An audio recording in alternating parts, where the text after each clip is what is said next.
The humidity was a physical weight, pressing the air out of Sergeant Elias Vance's lungs.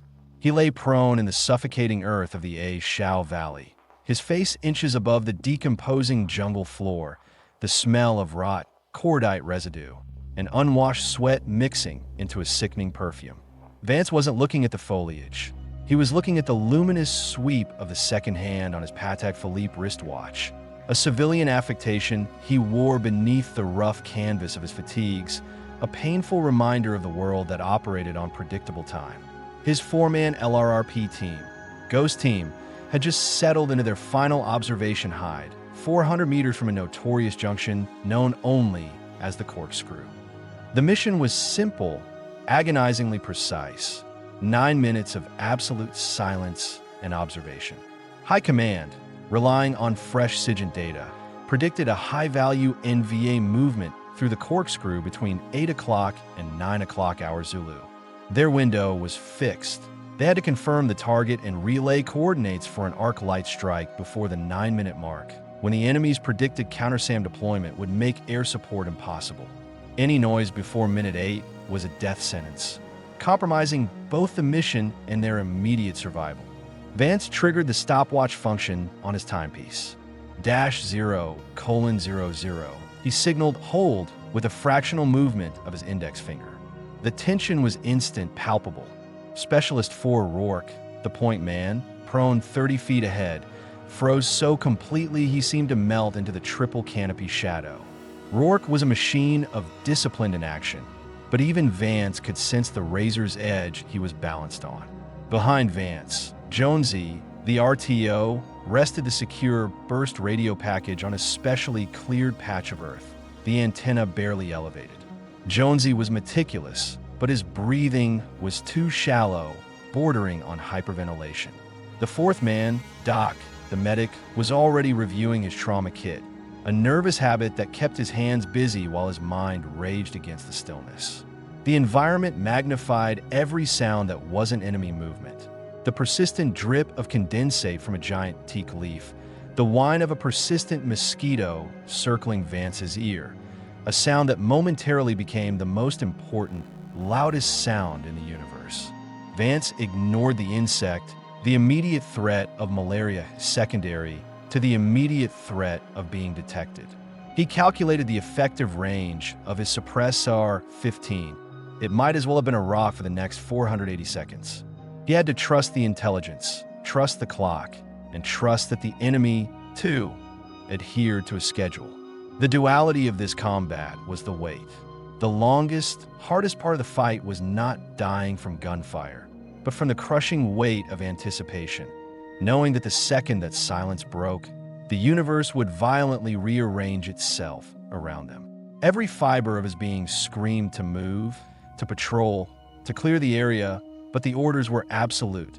Sit, watch, wait for the chime.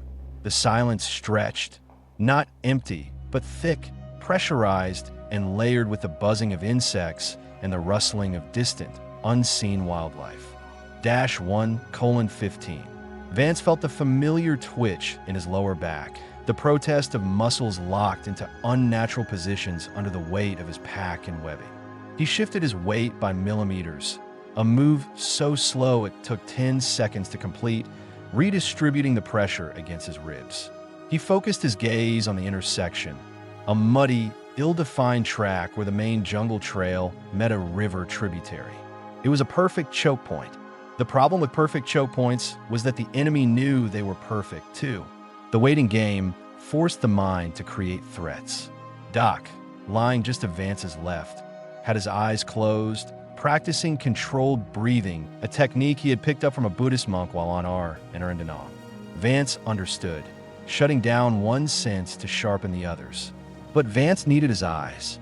He scanned the near ground again, looking for signs of recent traffic, perhaps a freshly broken branch or the footprint of a Ho Chi Minh sandal. Nothing. The jungle had healed quickly here. He tried to ignore the growing pressure in his bladder. The physical needs were a betrayal.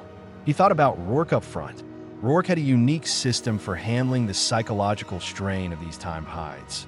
He would mentally deconstruct his rifle, piece by piece, visualizing the action of the spring, the feed ramp, the gas tube, then reassemble it. It was a meditative exercise in competence. Vance, however, could only deal with the time. He saw the timeline not as a countdown to safety, but as a countdown to inevitable violence. The NVA were not just moving logistics. They were moving men, and those men would be accompanied by security details, men trained to spot the nearly invisible details that constituted an alert team. He ran a mental checklist of their own security perimeter. Claymores armed but unfused, hand grenades ready, safety catches on dash. The cardinal rule of this mission was maintaining the fiction of their absence. To fire now, even in a lone scout, would alert the main column and ruin the arc light opportunity. This 9-minute window was worth more than their lives, and that cold calculus was the hardest thing to swallow. -1:45.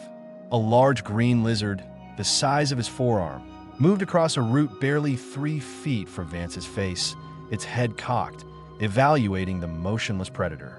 Vance held his breath, fearing the lizard's abrupt movement more than any incoming mortar round. The lizard, sensing nothing alive, eventually disappeared, leaving Vance slick with cold sweat, the near miss forcing his adrenaline higher. He forced it back down, grounding himself with the feel of the damp earth against his cheek. It was now 2 minutes into the silence, and the cost of the waiting was already immense. The humidity climbed, turning the air into soup. -2:30. Jonesy shifted slightly, an involuntary movement, and Vance's eyes snapped toward him. Jonesy gave a fractional shake of his head, just cramping, not danger. Vance relaxed, but the interruption had broken the rhythm of his focused observation. The greatest threat in the wait was the failure of concentration. Vance shifted his focus to the far side of the Corkscrew, the ingress point where the NVA would emerge. The light was failing fast, filtered through the thick canopy, creating a confusion of shadows that played tricks on the eye. He used his binoculars, sparingly and slowly, keeping the lenses low to prevent any telltale reflection. He observed a specific patch of low-growing bamboo. If the column was coming, that bamboo would flex first. He began to calculate range and drop for the mortars that would land here, knowing that by the time he called them in, he would be relying purely on dead reckoning and the coordinates provided by intel. He ran the call sign sequences in his head. Ghost 1, fire mission, target Alpha Zulu 4, danger close. The phrase tasted like ash in his mouth. Danger close. The expected blast radius of the arc light would put them well within the effective shrapnel range. The risk was mandatory. That was the price of observation. Vance remembered his last conversation with Captain Hayes, who had briefed the team with chilling detachment. Hayes had emphasized the strategic value of the target, a shipment of SA-2 guidance system components, over the tactical survival of the observation team. They were expendable components in a larger machine. This dehumanization, normally buried under the camaraderie of the squad, surfaced now during the silence. Rourke, up front, had begun his mental rifle breakdown. Vance knew the stages. He was probably on the trigger group now, visualizing the seer engagement. It was a mental anchor. Vance needed one too. He used time. He counted every second after 3 o'clock, forcing himself to acknowledge the passage of each tick, a deliberate, painful slowing of the perceived time, allowing the psychological strain to build, then managing the resultant anxiety with professional detachment. He was a timing mechanism, not a soldier. -3:45. The silence was now so profound it seemed unreal, like the sound had been vacuumed out of the jungle. It was the sound of approaching danger, a quiet that only the presence of heavily disciplined men could enforce. The insects had diminished. The distant bird calls had ceased. Something was suppressing the jungle's natural soundtrack. The 4 o'clock mark passed, the halfway point to the anticipated moment of impact. The mental exhaustion was setting in, fueled by adrenaline that had nowhere to go. Vance found his mind drifting, a dangerous lapse. He caught himself analyzing the texture of the mud beneath his chest, noticing the segmented bodies of tiny, red ants marching purposefully across his forearm. He shook his arm imperceptibly, sending them scattering. He needed to be hyper-alert, not introspective. He thought of Jonesy, the RTO, who had recently received a Dear John letter folded neatly in his breast pocket. Jonesy had insisted on carrying it, a heavy, emotional weight in addition to the PRC-25. The weighting amplified such personal burdens. Vance tried to focus Jonesy back into the mission telepathy, hoping the collective professional focus would hold him. Vance himself carried no such letters. He had long ago severed ties with anything that might distract him with potential loss. The jungle demanded singular focus. He looked at Rourke again. Rourke's stillness was unnerving. He was perfectly camouflaged, his eyes likely burning holes in the bamboo. Rourke was a master of the third-minute twitch, the point in any hide where the body inevitably rebels against stillness. He had trained his body past it. Vance envied the simplicity of Rourke's focus. Vance was constantly calculating escape vectors, casualty scenarios, and the probability of extraction failure. His mind was a battle map, continually recalculating probabilities based on non-existent information. -5:15.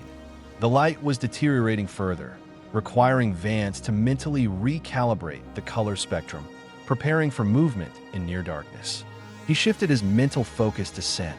The wind was negligible, barely stirring the canopy above, but low to the ground, the scent of the river and decaying leaf litter was overwhelming. Then something else, subtle, chemical, not gunpowder, but something processed. Cheap Vietnamese soap or maybe old diesel fuel. It was faint, almost a ghost scent, but it was human dash. Vance's jaw tightened. They were close. This wasn't the main body yet, but a sign that the trail was active, recently used. He gave a microscopic signal to Doc, aroma dash. Doc's head dipped once, acknowledging the sensory confirmation. The proximity shattered the illusion of safety the silence had created. They were not alone in the immense jungle. They were surrounded by the invisible periphery of the enemy. The weight had transformed from psychological stress into a profound physical ache. Every muscle fiber was screaming, but the need for absolute stillness held them captive. -6:00. Only 2 minutes until the action window. 2 minutes until they could potentially break the silence. The scent grew marginally stronger. Definitely diesel, perhaps a motor vehicle passing through hours earlier. The residue clinging to the wet earth. Vance checked his watch again, obsessively confirming the alignment of the hands. He felt a sudden, profound distrust of the instrument, wondering if the humidity had corrupted the mechanism, if he was living by a false timeline. He shook the doubt off. He had to trust the watch and the intel. He needed visual confirmation. He raised his binoculars just enough to sweep the bamboo again, looking for vibration. Rourke's expertise was now paramount. If Rourke saw anything before the 8 o'clock mark, he would use a highly specific, trained movement, a slow, controlled shift of his thumb, indicating man, not target. If Rourke didn't move, it meant target confirmed. Vance was placing his life on the difference between the placement of Rourke's thumb. He focused on the sound now. The silence was broken, faintly, by a distant, rhythmic thud. It wasn't natural. It was suppressed, but definitely mechanical, possibly the heavy tread of rubber tires on the soft earth, or men moving under extreme loads. The NVA were renowned for their stealth, making heavy loads sound like the wind, but this sound was too low, too heavy to be a typical patrol. -7:00, 1 minute remaining. The adrenaline was now a hot current, burning away the aches and replacing them with hypervigilance. Vance's vision tunneled. The jungle, which had been a confusing mass of greens and browns, suddenly resolved into distinct shapes, depths, and potential threats. He saw the potential firing positions of the unseen NVA scouts. He traced the trajectory of their return fire. He prepared for the 45 seconds of hell that would bridge the moment of the radio call and the moment the heavy ordnance arrived. He positioned his hand over the trigger of his CR-15, safety still locked. Jonesy was now breathing visibly, shallow, rapid puffs. Vance made eye contact and gave a hard, minimal nod, a silent command for focus. Jonesy swallowed hard and keyed his radio handset to the transmit position, awaiting the order. They were ready to betray their position. They were ready to die. The world narrowed to the seconds. -7:45, 15 seconds to the projected window. The mechanical thudding was now distinctly closer, unmistakable. It wasn't tires, it was rhythmic, heavy footsteps, a large, organized unit moving with synchronized discipline. The sheer weight of their presence began to press through the jungle screen. Then, the first sign of visible movement. Not the bamboo, but the dense, concealing ferns adjacent to the corkscrew began to part, slowly, deliberately. Rourke remained frozen, his thumb absolutely still. Target confirmed. Vance raised his binos one final time, aligning them precisely on the parting ferns. He was looking for the telltale shape of the cargo. He saw the first man emerge, an NVA sergeant, Kalashnikov slung low, carrying a heavy pack, his face obscured by the shadow of his helmet. Behind him came the proof. Not just infantry, but porters, several of them, manhandling long, oddly shaped wooden crates suspended between two thick bamboo poles. These weren't rice or ammo. They were specialized, fragile goods. They were the guidance system components. The target was confirmed, massive, and exactly on schedule. -7:58. Vance slammed the binos down, dropping his gaze to Jonesy. Jonas's eyes were wide, reflecting the horror and relief of seeing the target. Vance didn't have to speak. -7:59. He gave a single, definitive nod. The 8-minute mark hit. The 9 minutes of agonizing restraint were over. At -8:00, precisely, Vance keyed his own radio backup, a redundant channel, and Jonesy simultaneously depressed the transmit button on the PRC-25. The air crackled with the sudden, unauthorized burst of electronic noise. Vance spoke 3 words, crisp and emotionless, into the microphone. Ghost 1, fire. He then immediately released the transmit button and began to count backwards from 45, the calculated time of flight for the B-52 payloads. The moment the radio burst died, the serene silence of the jungle shattered, not from a friendly firearm, but from the immediate, instinctive reaction of the NVA security detail. The point sergeant, already through the ferns, froze for a fraction of a second, his head whipping up, pinpointing the electromagnetic disturbance with uncanny accuracy. He screamed a command in rapid Vietnamese, his rifle instantly snapping up. The NVA were not just moving logistics. They were expecting trouble, and their reaction was instantaneous. -8:02. Rourke, breaking his 8-minute stasis, unleashed the preset tripwire on the Claymore mine concealed 30 feet from his position. The massive charge detonated with a thunderous crack dash, spraying 700 steel balls directly into the lead elements of the NVA column, tearing the point sergeant and 3 porters to shreds in a crimson mist. This was the team's insurance. There required 45 seconds of distraction. The secondary security elements, positioned deeper in the jungle, immediately began raking the hide with suppressive fire. AK-47 fire ripped through the canopy, the tracers burning neon paths toward Rourke's position. Vance yanked the pin on a fragmentation grenade and lobbed it over the log barrier that protected his immediate flank, aiming for the sounds of the heaviest return fire. -8:10. The grenade explosion was muffled by the thick vegetation, but it bought them a vital second. The air was now thick with gunpowder smoke, screaming, and the deafening clatter of automatic weapons. Vance racked the charging handle of his CR-15, the first round fired by the American team in over 8 minutes. He aimed not at the enemy, but at the remaining crates being handled by the panicked porters, trying to degrade the target before the primary strike arrived. He fired 3 rapid bursts, hearing the distinct thwack of rounds striking wood and metal. The waiting was over. The chaotic survival fight had begun. The jungle had erupted into a symphony of destruction. -8:15. The NVA, initially stunned by the Claymore, recovered with brutal efficiency. They poured fire into the suspected hide, not aiming for specific targets, but simply saturating the area where the radio signal originated. Tracers punched through the vegetation inches above Vance's head, showering him with splintered wood and shredded leaves.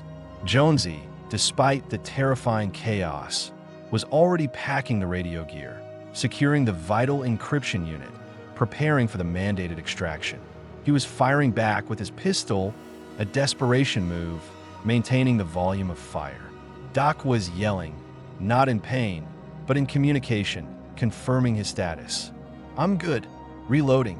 Rourke, having triggered the claymore, was now fighting a personalized battle against 3 NVA soldiers who were attempting to flank his position, trying to bypass the blast zone. Rourke was moving with surgical violence, using short, controlled bursts, utilizing the dense foliage as cover. A ghost finally made manifest. Vance focused his fire on the center mass of the remaining porters, prioritizing the destruction of the valuable cargo. He saw the glint of metal as a crate splintered, exposing intricate wiring, a victory measured in thousandths of a second. -8:25. Vance felt a sharp, burning pain in his left shoulder. A round had grazed him, ripping through his fatigues. He ignored it, the pain secondary to the urgent need for volume of fire. He heard Rourke scream, a guttural sound that indicated effort, not injury. Rourke had dropped one man with a headshot and was engaged in a vicious hand-to-hand struggle with the second, using his rifle as a club. Vance couldn't assist. His immediate perimeter was too hot. The NVA were maneuvering, their disciplined response threatening to envelop the small team. The 45-second clock was ticking down, every millisecond an eternity.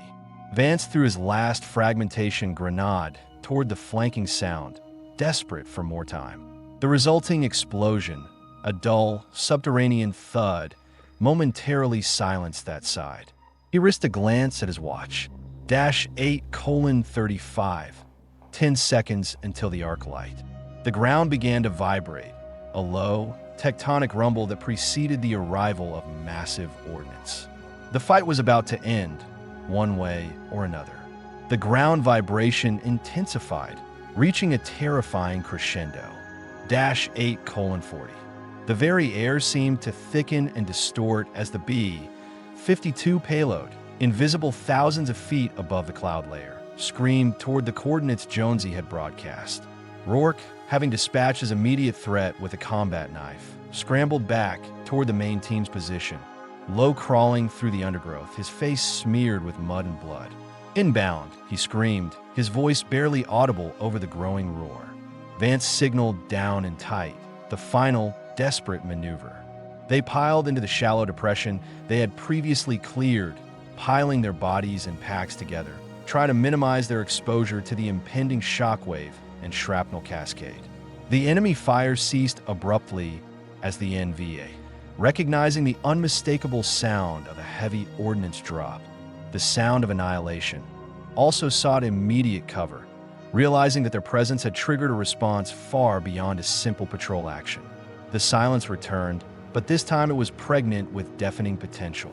-8:45. The jungle erupted. The air was pressurized into a solid wall of force. The first bomb, a 750-pounder, struck precisely at the Corkscrew junction, the explosion vaporizing the ground, the porters, and the delicate guidance systems instantly. The heat and concussion wave slammed into the 4 men like a physical punch, forcing the air from their lungs and leaving a ringing vacuum in their ears. Vance felt stones and dirt rain down on his helmet. Then came the others, a relentless, terrifying carpet of explosions stretching hundreds of yards along the supply trail. The jungle itself was screaming, torn apart by metal and fire. The team was being bombarded by the friendly fire they had ordered, relying only on the minimal protection of the earth. The sky was now visible through the torn canopy, a terrifying sight of smoke and fire. -8:50. The bombardment was still peaking. The cacophony of the arc light strike lasted only 20 seconds, but the destruction it wrought was absolute. When the final concussion faded, replaced by the crackling roar of the secondary fires consuming the shattered trees. An eerie, post-apocalyptic silence descended. -9:00. The timer was complete. The mission was technically a success. Vance fought against the overwhelming nausea caused by the shockwave, forcing himself to move.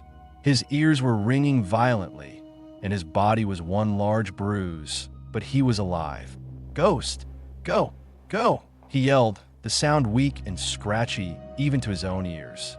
Jonesy, already on his feet, secured the final pieces of gear. Doc was checking Rourke, whose leg was bleeding heavily from shrapnel, but he was mobile. "Let's move!" Rourke screamed, hobbling but driven by pure survival adrenaline. They scrambled out of the depression, navigating the newly created chaos.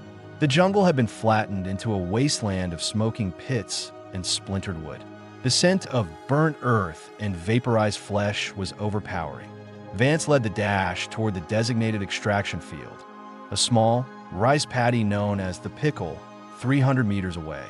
But the danger wasn't over. The arc light had annihilated the target, but it had alerted every remaining NVA element within miles. As they burst through the first line of fire-gutted trees, Vance saw movement.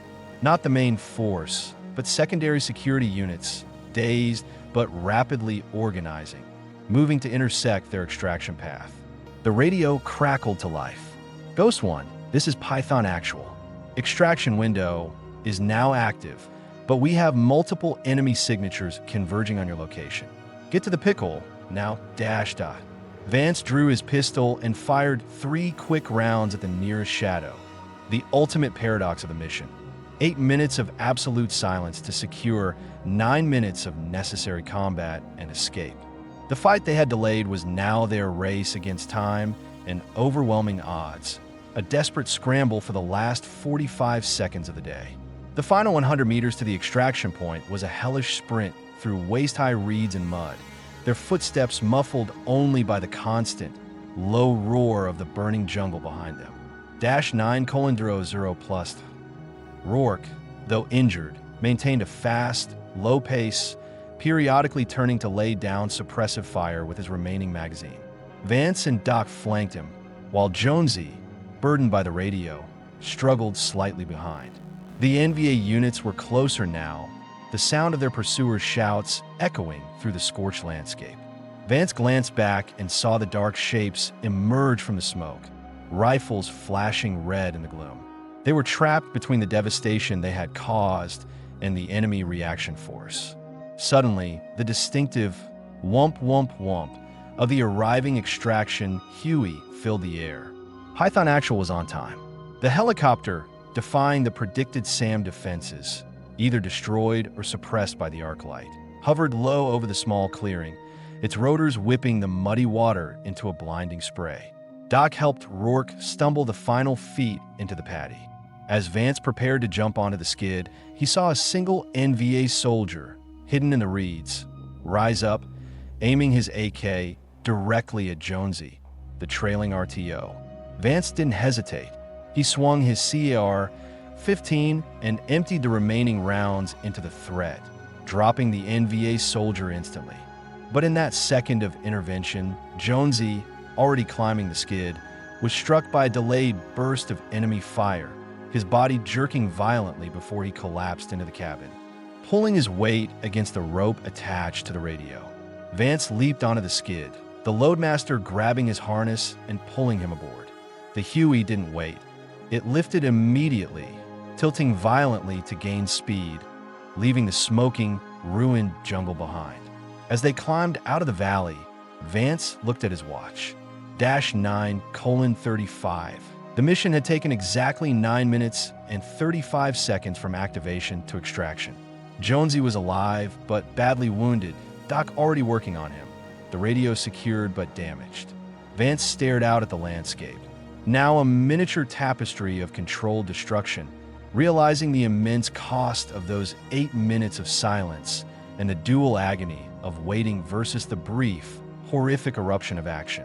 They had won, but the victory was measured in blood and shattered nerves.